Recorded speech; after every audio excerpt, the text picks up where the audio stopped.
Abraão disse para o Senhor em Gênesis capítulo 15, do verso 1 ao 6. Vamos lá, Wesley. Gênesis 15, 1 a 6.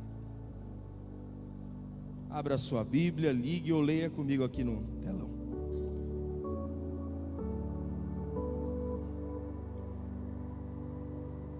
Preste atenção.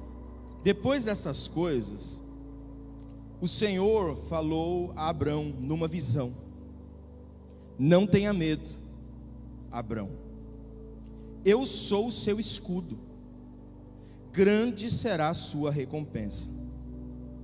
Mas Abrão perguntou, questionou o Senhor: ó soberano Senhor, que me darás se continuo sem filhos, e o herdeiro do que possuo é Eliezer de Damasco? E acrescentou: tu não me deste filho algum. Abraão estava bravo aqui, não estava não? Um servo da minha casa será o meu herdeiro. Esse um servo da minha casa será o meu herdeiro. Na verdade, Abraão está dizendo assim: alguém que não é nascido de mim será o meu herdeiro.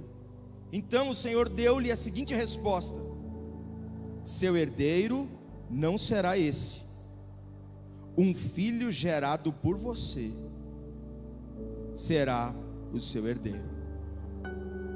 Levando-o para fora da tenda, agora todo mundo conhece, disse-lhe: olhe para o céu e conte as estrelas, e se é que pode contá-las. E prosseguiu: assim será a sua descendência. Abraão creu no Senhor, e isso lhe foi creditado como justiça. Vamos entender o que está acontecendo aqui. Abraão acabou de sair de uma guerra, você acredita? 100 anos ele entrou numa guerra. Não, ele entrou numa guerra para quê? Por causa dele? Não.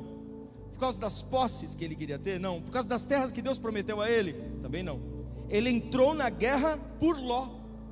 Você lembra semana passada que a gente falou um pouquinho aqui, que Abraão subiu no monte, falou: Ló, escolha, o lado que você escolheu eu vou para o lado contrário. E Ló, sendo mais jovem, tinha por ética escolher o lado mais difícil, porque o tio já era de idade e o tio ia para o outro lado. Mas não, Ló olhou as campinas do Jordão e escolheu o mais fácil. E Abraão ficou com o carvalho do Manré, que era um lugar totalmente desértico, sem água, sem nada. Lá ele ergueu um altar e o Senhor o abençoou. Porém agora, os 5 reis entram em guerra e Sodoma é tomado completamente. Ló, sua esposa e as suas filhas e todos os seus servos são levados como prisioneiros e iam ser mortos. Abraão entra em guerra contra o inimigo que nem era dele para salvar Ló. E o melhor de tudo, Abraão vence a guerra. Não, isso é o melhor de tudo.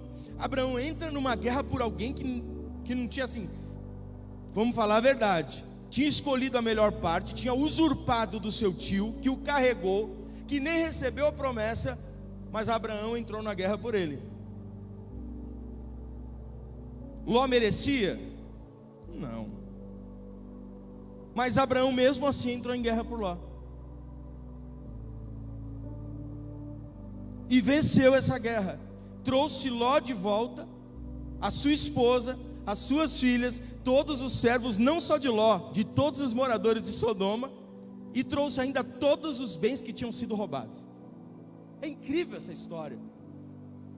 Abraão venceu uma guerra. Abraão não é um homem de guerra. Abraão não é um homem treinado e apurado, mas ele entrou numa guerra por alguém que não merecia. Então não fique se julgando pelas guerras que você entrou por quem não merece. Você já entrou na guerra por tanta gente, não já? Você falou: puxa, entrei em guerra por quem nem merecia. Lutei por alguns que nunca fizeram nada por mim. Eu acabei muitas vezes até me desgastando, ficando ferido, arrumando contenda até com quem eu nem precisava, por causa de alguns que nem merecia.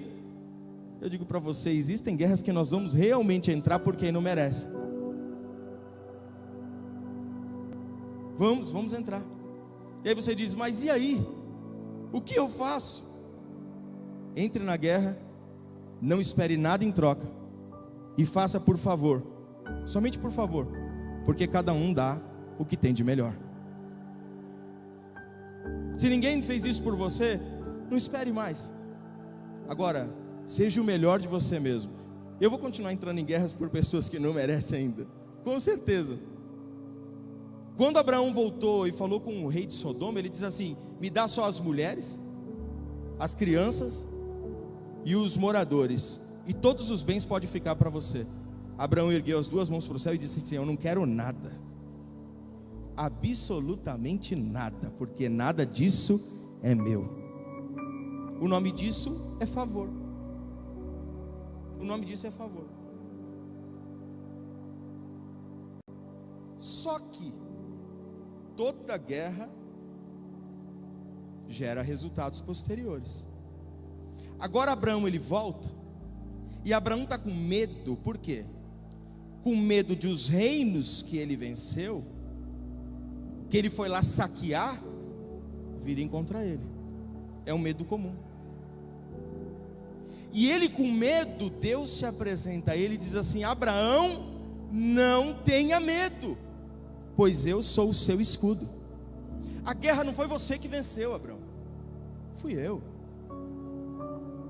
E agora você está com medo, mas não tenha medo, pois eu sou o seu escudo.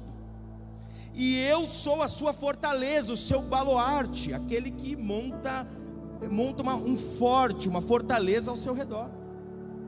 E se você venceu aquela hora sem estrutura, se vierem contra você, você vencerá de novo. Pois quem te dá a vitória não são os seus braços, os seus pensamentos, a sua qualidade, o seu treinamento, as suas alianças. Quem te dá a vitória sou eu.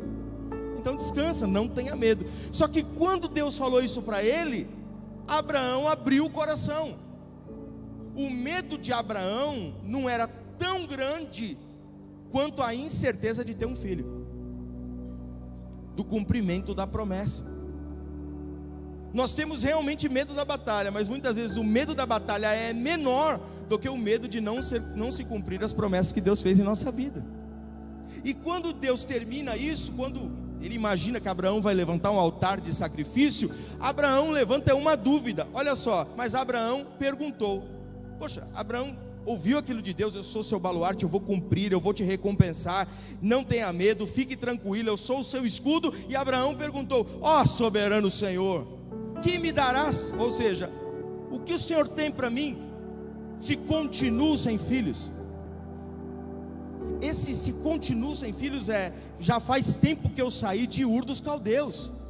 A minha história já está acontecendo faz tempo, mas as promessas tardam. Eu já estou velhinho, eu já estou fora dos meus dias, eu já não tenho mais os costumes de homem. E quando eu digo isso, eu espero que você me entenda. Abraão já está passando da idade de ter filhos, e Sara também. Abraão está dentro da sua tenda, escondido, após de ter ganho uma guerra, e a guerra não foi suficiente para gerar coragem a Abraão. Engraçado, né? Mesmo ele batalhando e ganhando de 4, 5 reis, não foi suficiente para tornar Abraão mais corajoso. Ainda assim ele tinha dúvida, ainda assim ele achava que não ia acontecer, ainda assim ele estava preocupado, ainda assim ele estava fazendo planos terrenos, olhando o seu servo e falando: ele que vai ter que ser o meu herdeiro, pois o Senhor não vai me dar filhos. Dentro de sua tenda, dentro de sua realidade, dentro de sua própria vida, dentro da sua própria existência. É aqui que eu paro e eu digo para você: quantas guerras você já não venceu na sua história? Faz as contas aí. Existem coisas que a gente olha e fala assim: isso aqui eu não vou conseguir resolver de jeito nenhum. E daqui a pouco passa 1, 2 meses, Deus dá uma ideia, muda tudo e você resolve. É uma guerra que você venceu. Uma guerra familiar que muitas vezes você acha que nunca será resolvido, daqui a pouco você olha, está tudo certo, resolveu. O problema foi amenizado, você conseguiu conversar, pediu perdão, guerra resolvida. Uma faculdade que você trancou, que está lá parado, está com um valor altíssimo, daqui a pouco a faculdade liga e fala assim: olha, tem uma proposta para você, pagar 10% do valor total. Oh glória! A guerra vencida, não é guerra vencida? uma dívida que você acabou acontecendo por infortúnios. Não que a gente faz dívida porque quer, mas existem dívidas que nós não conseguimos cumprir. Acontece, e aí daqui a pouco aparece uma oportunidade, você soluciona. Deus abençoou, uma guerra vencida. Outras guerras contra doenças. Quantos não enfrentaram guerra contra esse vírus? Agora. E aí o dia que sai do hospital, tem gente até batendo palma. Guerra vencida, parabéns, você saiu do coma, saiu do respirador. Parabéns, você venceu essa guerra. Tem gente que está nos assistindo agora que saiu dessa guerra. Nós saímos agora de 2 anos e pouco de guerra, estamos começando a respirar sem máscara, né? Bom demais, né? Mesmo tendo alguns contra, alguns a favor, é bom estar sem máscara. Aqui é um ambiente bem controlado, cada um está no seu lugar. É uma guerra que nós vencemos, mas mesmo vencendo guerras terrenas, não é suficiente para nos dar coragem e garantir a promessa. Então nós olhamos falando, venci essa guerra, venci essa, venci a outra. Essas são guerras do dia a dia, mas não foi suficiente para me motivar, para me projetar e me dar coragem para dizer, essa promessa se cumprirá. Porque só quem pode cumprir a promessa é Deus. Por isso que promessas não se cumprem com esforços. Você pode trabalhar, você pode acordar de madrugada, orar às 3 da manhã, jejuar 40 dias o jejum de Daniel, de Ezequiel, de João Batista, comendo gafanhoto, com mel. Você pode fazer o sacrifício, o que for, não existe nenhum sacrifício que vai te gerar coragem para permanecer esperando pacientemente a promessa. Ou dizer, amanhã a promessa vai se cumprir, pois quem cumpre é Deus, pois quem deu foi Ele. E se Ele deu, e se Ele fez, Ele é fiel para cumprir. Hebreus capítulo 6, do verso 13 ao 15. Preste toda atenção nesse texto. Quando Deus fez a sua promessa a Abraão, por não haver ninguém superior por quem jurar, jurou por si mesmo. Forte, não existia ninguém maior que ele jurou por si mesmo, dizendo, esteja certo de que o abençoarei, e farei seus descendentes numerosos. E foi assim que depois de esperar pacientemente, Abraão alcançou a promessa. Quando eu falo para você sobre promessas que não se cumpriram, só existe um posicionamento para nós: esperar pacientemente. É difícil esperar? Como Abraão estava esperando? Dentro de sua tenda. Eu vou traduzir aqui, a tenda de Abraão era a realidade dele. Imagina comigo Abraão olhando Sara e pensando, como que ela vai gerar um filho para mim? Sendo que agora Sara já, vou levantar da cadeira, Abraão me ajuda aqui. Ela todo o esforço, eles já são senhores de idade. Ela vai levantar da cadeira, ai meu Deus, as costas. Eu já fico assim de vez em quando. Imagina Abraão depois de uma guerra com 100 anos, né? Se alguém já travou as costas sabe, ai meu Deus, aquela dor aqui, nervo ciático, né? Uma vez eu viajei de avião, deixei a carteira no bolso, 12 horas de viagem. Quando cheguei lá, inflamou o nervo ciático. Olha, era o Abraão com 100 anos, voltando da guerra. É difícil, ou não é? Nervo ciático é duro, né? Jesus Cristo. E aí a Sara vai levantar e Abraão olhar e falava, meu Deus, como é que ela vai engravidar? Como é que vai ter barriga? Como é que vai carregar? Não tem como. E ele, com todas essas dúvidas, já começou a projetar. Eu acho que aquele servo ali vai ser o meu herdeiro. Talvez eu traga Ló de volta e ele vai ser o meu herdeiro. Não, acho melhor aquele servo ali, ele é muito fiel. Eliezer de Damasco, ele vai ser o meu herdeiro. E aí Deus vem para Abraão, nessa incerteza toda, nesse medo todo, e diz, Abraão, o seu descendente nascerá de você. O que Deus está afirmando é, aquilo que eu te prometi ainda está em validade. Não é porque está demorando que se tornou inválido.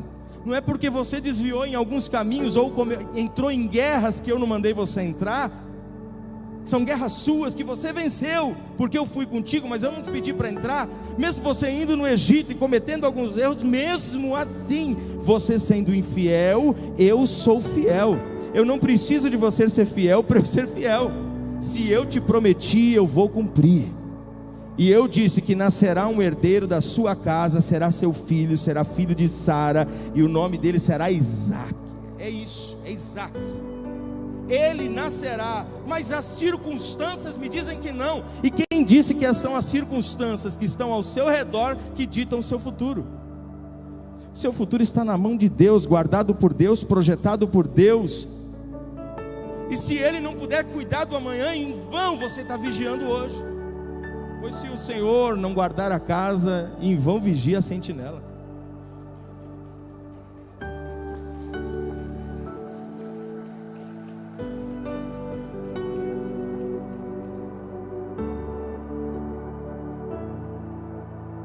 Tinha vários inimigos, fatores internos e externos.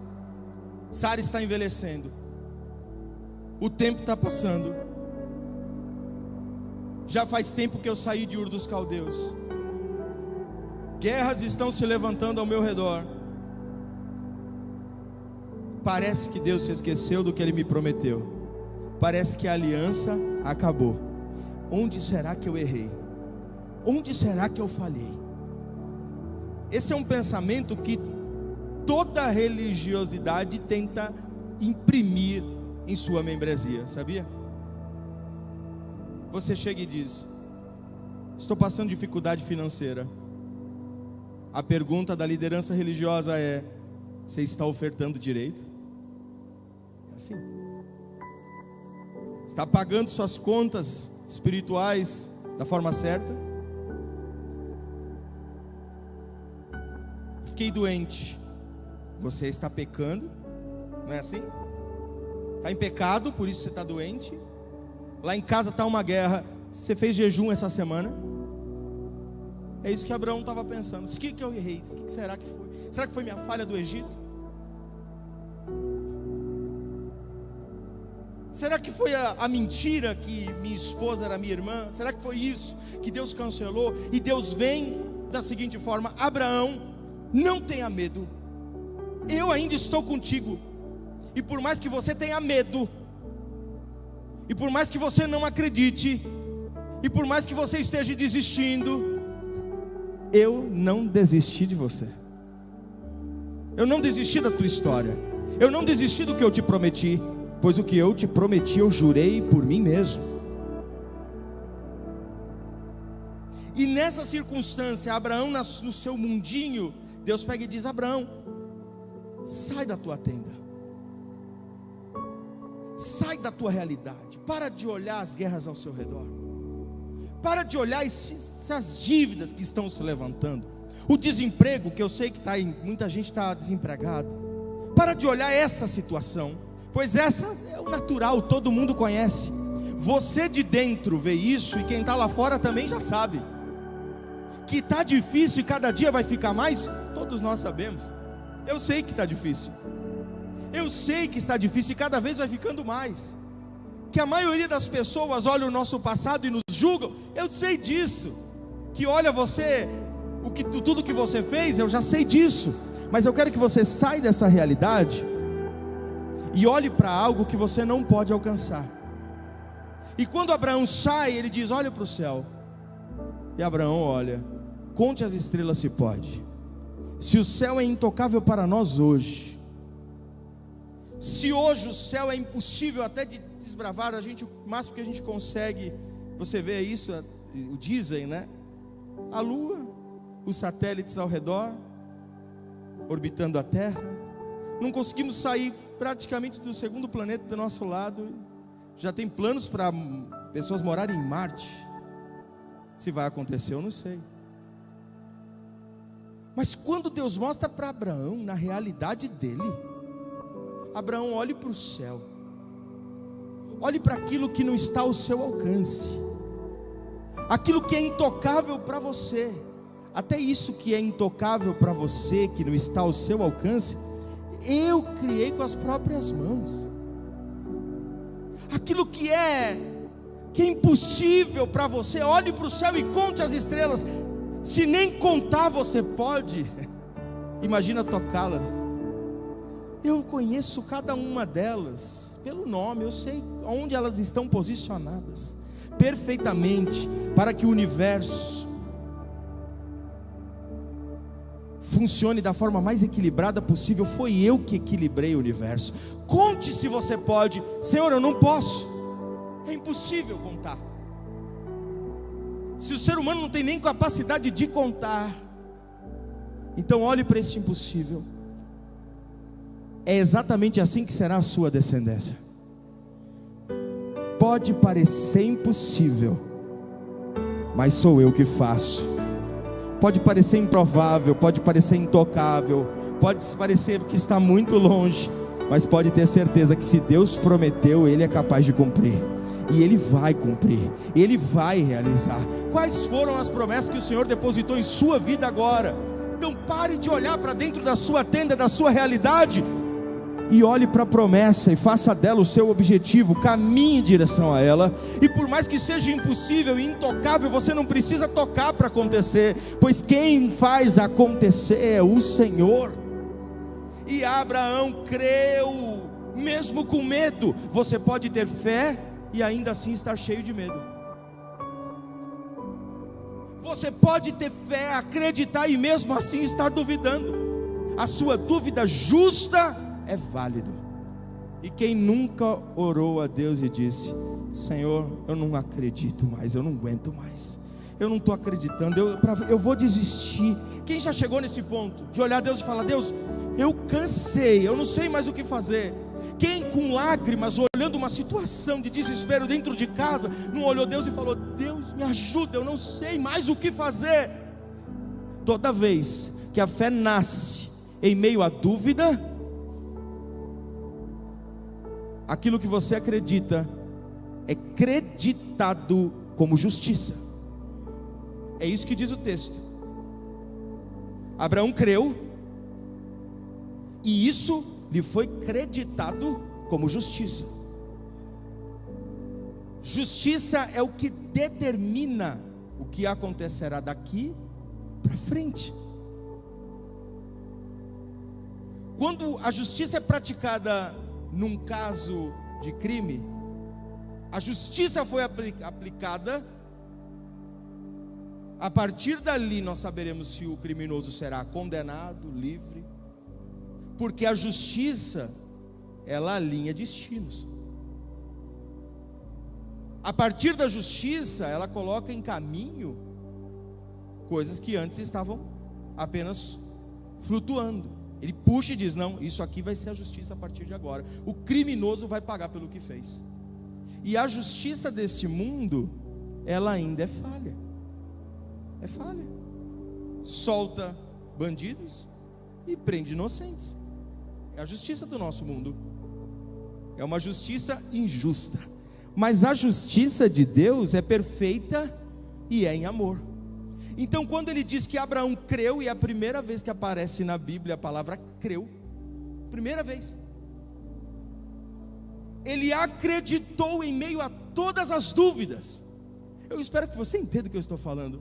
Em meio a todas as dúvidas ao redor, e do coração também, e da mente, e vagando em tantas direções, dizendo: será que vai acontecer? Será que eu posso? Será que é possível? Em meio a todas essas dúvidas, surge uma semente do tamanho de um grão de mostarda, chamado fé, e você diz: não, mas eu ainda acredito. Isso é acreditado como justiça, e a partir daí é alinhado o seu destino.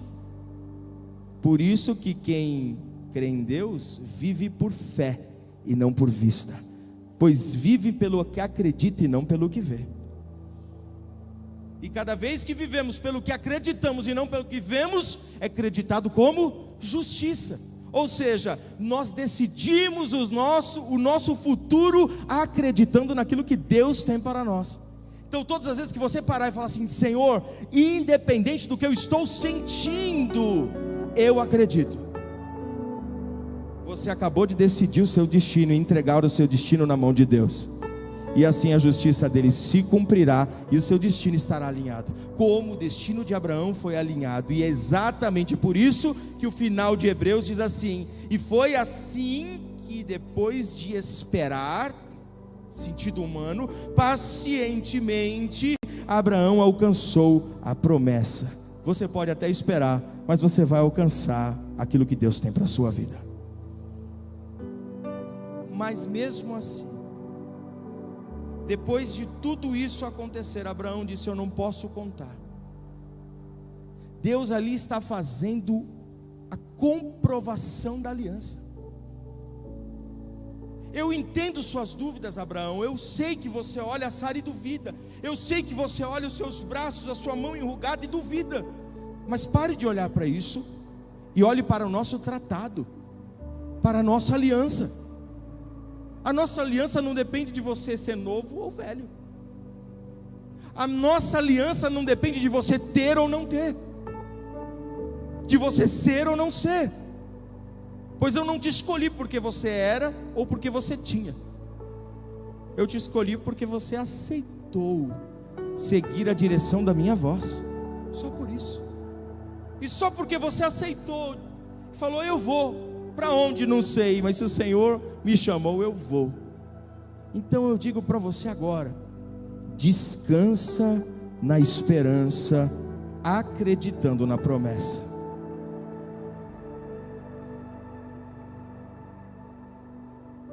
Preste atenção. Um barco.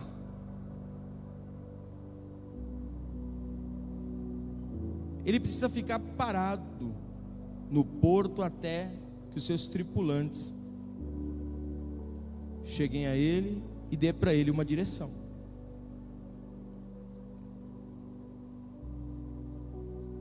E esse barco vai para o meio do mar. E quando ele chega no meio do mar, começa uma tempestade. Se o barco é a vela, como era na época, a maioria dos barcos, se começa a tempestade e o vento bate forte, o barco está à deriva. Ele vai para qualquer lugar. Existe um instrumento dentro do barco chamado âncora.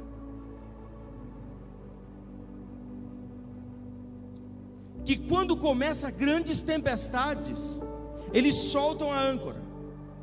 A âncora bate lá no fundo do mar.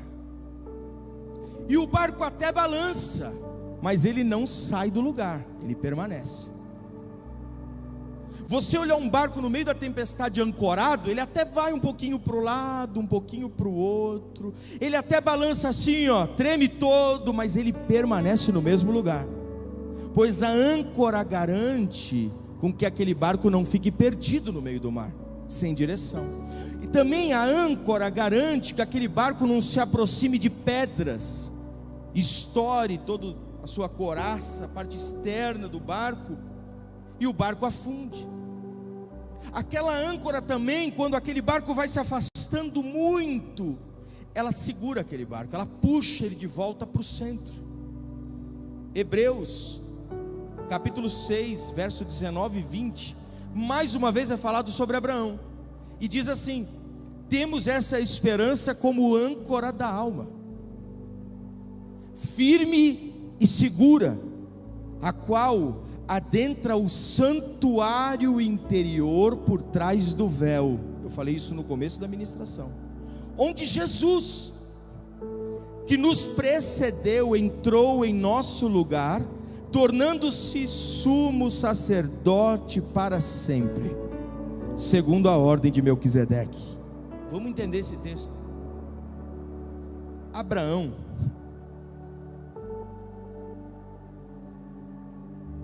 no seu tempo limite de vida, não entendeu o que seria Messias nem Cristo, mas agiu como se houvesse. Ele andava como se Cristo já tivesse se sacrificado na cruz por todos nós. Eu quero que você preste atenção nisso, porque é muito difícil, mas você precisa compreender isso. A fé que Abraão demonstrou na promessa, ela transpassava o seu momento de vida terreno.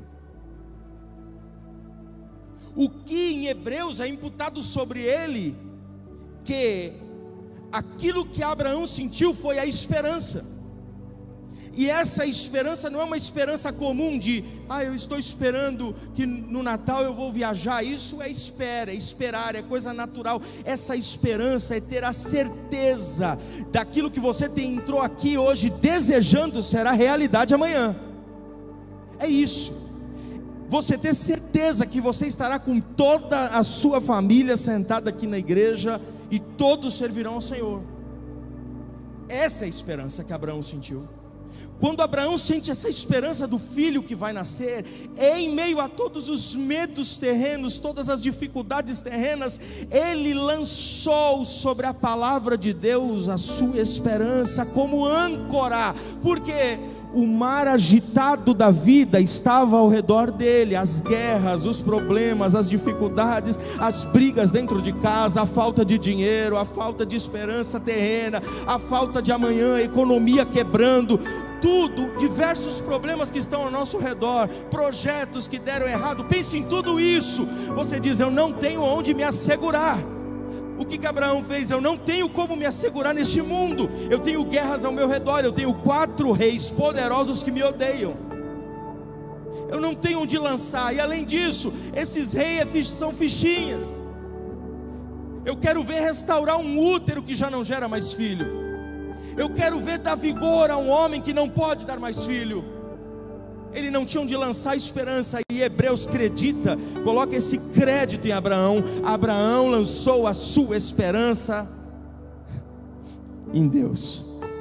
Ele lançou, ele falou: eu lanço em Deus, porque se eu lançar em qualquer lugar deste mundo, eu estou perdido. Mas eu sei que se eu lançar minha esperança naquele que é inabalável, eu permanecerei seguro.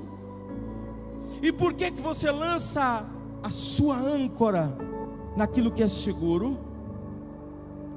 Para permanecer no mesmo lugar. Se Deus me colocou aqui, e se eu estou vendo que os ventos querem me levar para longe, eu desço a minha âncora, pois eu não sairei deste lugar se o Senhor não for comigo. É exatamente o que Moisés disse para Deus: se a tua presença não for comigo, eu não sairei deste lugar. Solta a âncora. Tem mais uma coisa: quando eu solto a âncora, eu não vejo o fundo, mas quando ela bate na rocha, eu sei que ela está firme.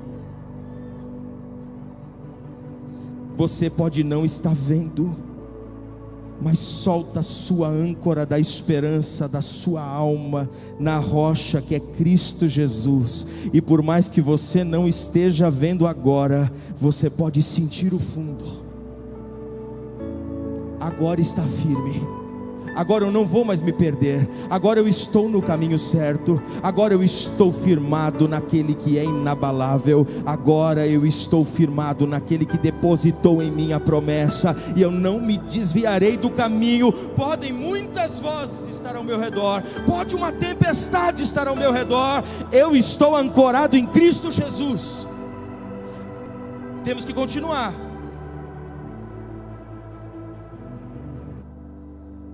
A âncora da alma na esperança.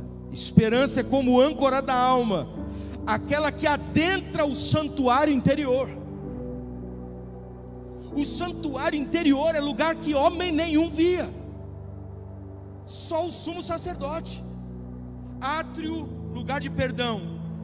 Santo lugar, lugar de adoração. Santo dos santos, só um sumo sacerdote para pegar a voz de Deus e levar a voz do povo a Deus. O que essa palavra em Hebreus está nos dizendo é que quando nós lançamos a nossa âncora em Cristo, a nossa voz, o nosso último suspiro em Cristo, dizendo: essa doença é incurável, eu não posso mais, e nós lançamos sobre Ele, Ele adentra o santo dos santos, como sumo sacerdote que nos precedeu, e além do véu, isso além do véu, é aquilo que foi tirado de nós, por Cristo, que quando sobe na cruz, Ele leva toda a nossa esperança, tudo aquilo que nós não tínhamos mais crédito, e se entrega na cruz. Ele adentra o véu como sumo sacerdote, e quando ele adentra o véu, ao invés de permanecer lá só, ele rasga o véu se rasgou de cima a baixo, e ele nos precedeu como sumo sacerdote, fazendo assim o sacerdócio universal. Agora todos têm acesso, e aquilo que era oculto se tornou conhecido. E a palavra diz: como eu esconderei de vocês que são os meus amigos? Vocês saberão de tudo, nada está oculto, tudo que o Pai me falou eu contei a vocês. O véu rasgou, não há mais sacrifício, não há mais nada, não há mais preço. Eu paguei o preço, eu venci o átrio, eu venci o santo lugar, eu venci o santíssimo lugar, e me tornei sumo sacerdote pela ordem de Melquisedeque. E o que quer dizer isso? Tinha que ter linhagem, tem que ter linhagem para ser sumo sacerdote, mas pela ordem de Melquisedeque, nós não sabemos de onde ele vem, não sabemos qual é a geração. É exatamente isso, Jesus vem da linhagem de Judá, a pior geração possível. Tem Raabe como a sua geração. Olha só que geração, a geração imunda, a geração que o mundo desprezava, apedrejados pela lei, crucificados pelos homens. Jesus disse: eu vou adentrar os véus do santíssimo lugar pela linhagem impura, sendo o homem o segundo Adão santo, e cumprindo assim a palavra, e pagando o sacrifício máximo, e fazendo renascer a esperança no coração daqueles que já não existiam mais esperança. O Senhor te ressuscitou da morte para a vida, o Senhor te levantou daquilo que você não se levantaria mais, o Senhor te levantou do vale de ossos secos, de uma forma profética. Hoje nós olhamos a atitude de Abraão lá, quando ele disse: e a minha geração, eu não tenho mais condições, eu sou velho, a Sara já é velha, a estrutura não colabora, nós já estamos de certa idade, os reinos estão contra mim, mas eu acredito, e eu lanço a minha esperança em Ti. E por isso que Ele é o Pai da fé, e por intermédio de Jesus Cristo, a mesma promessa e aliança que está sobre Abraão, está sobre mim também, está sobre mim também. E quem é a garantia dessa promessa? O próprio Cristo Jesus se colocou como garantia para que eu e você pudéssemos ser herdeiros da promessa. Quando você for pensar em desistir, e você vai falar: as tribulações estão grandes demais, Romanos capítulo 5, verso 3 e 4. E não somente isto, mas também nos gloriamos nas tribulações, sem mar agitado, sem âncora, sem tempestades, sem âncora. São as tribulações que nos fazem lançar na nossa âncora do barco da nossa vida em Cristo Jesus. Maravilhosas tribulações que eu passei, maravilhosas dificuldades que eu vivi. Eu me glorio em cada uma das minhas lutas, dos meus mares agitados da vida, pois foram nas tribulações mais terríveis que estavam ao meu redor, que eu falei: eu vou me perder, lança a âncora no desespero. E aí ela bateu lá na rocha, plá! E eu senti o meu barco estabilizar. Eu falei: nossa, que tempestade, o meu barco está estável, mas eu não estou vendo aonde. É pela fé, é pelos olhos da fé, não é vendo, mas é acreditando. E se eu acredito, eu sei que eu estou firmado, e se eu estou firmado, eu estou seguro, pois as tribulações, sabendo que as tribulações produz paciência, e a paciência experiência, e a experiência esperança. As tribulações produzem paciência, paciência, testemunho, testemunho, esperança.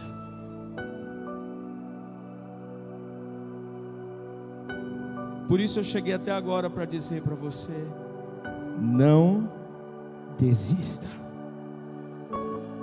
Não pare. Pode o mar estar agitado, não pare. Não desista agora. Não é tempo de desistir de orar pelo seu casamento. Não é hora. O mar está tribuloso, lança a sua âncora na esperança, em Cristo Jesus, na rocha inabalável. Lança a tua âncora, mesmo que você não esteja vendo, e deixa a âncora achar o fundo deste mar agitado, e você vai ver que lá, mesmo sem ver, você vai estar seguro. Não desista do seu filho hoje, não desista. Ele está tribuloso, não desista. É um mar agitado, mas tempestades passam. Tempestades passam, mas a palavra não passa, e permanece, e se renova todos os dias. Você pode olhar a sua vida e falar: minha vida é um mar agitado. Não desista de você. Não desista de você, pois Deus não desistiu de você. Deus não desistiu da tua história. Deus não desistiu da tua família. Deus não desistiu dos teus planos. Deus não desistiu dos teus filhos. Deus não desistiu do seu ministério. Então não desista. Está agitado demais? Lance a âncora, que é a esperança da alma. E compreenda que as tribulações produzem paciência, e a paciência, testemunho, e o testemunho produz esperança. Amém?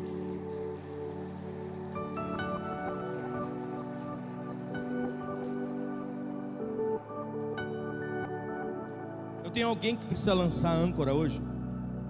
Tem um aqui que precisa lançar a âncora hoje, que está olhando ao seu redor e falou: eu preciso lançar a âncora na palavra Cristo, o Verbo. Eu preciso travar o meu barco nele. Eu não posso sair deste caminho. Eu tenho alguém aqui. Alguém que já falou: eu estava muito agitado, estava uma tempestade ao meu redor, eu preciso descansar. Seu descanso está no Senhor.